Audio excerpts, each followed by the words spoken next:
Squad ঘোষণার সময় আর্জেন্টিনার স্কোয়াডে বড় পরিবর্তন এনেছে লিওনেল স্কালোনি। লিওনেল মেসি সহ দলের মূল একাদশের বেশ কিছু তারকাকে ছাড়াই ফিফার এই উইন্ডোতে মাঠে নেমেছে আর্জেন্টিনা। নিজেদের প্রথম ম্যাচে উরুগুয়েকে হারিয়েছে আলবিসেলেস্তারা।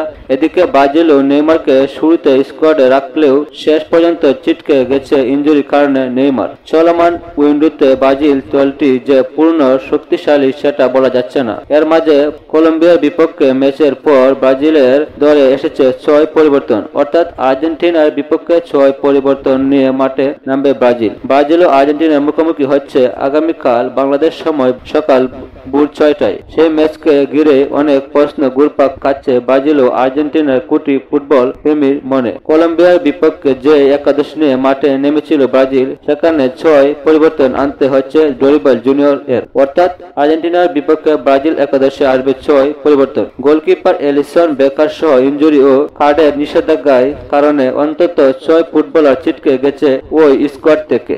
আর্জেন্টিনার বিপক্ষে ব্রাজিলের একাদশ হতে পারে Bento, Wesley, Marquinhos, Murilo, Guilherme Arana, Andre, জুলিয়ানটন, Rodrygo, Raphinha, Savinho, Vinicius Junior. অন্যদিকে আর্জেন্টিনার একাদশে খুব বেশি পরিবর্তন নেই ব্রাজিলের বিপক্ষে। আর্জেন্টিনার একাদশ হতে পারে Emiliano Martinez, Nahuel Molina, Cristiano Romero, Nicolas Otamendi, Nicolas Tagliafico, Alexis Mac Allister, Leandro Paredes, Enzo Fernandez, Simeone, Diego Almada, Julian Alvarez.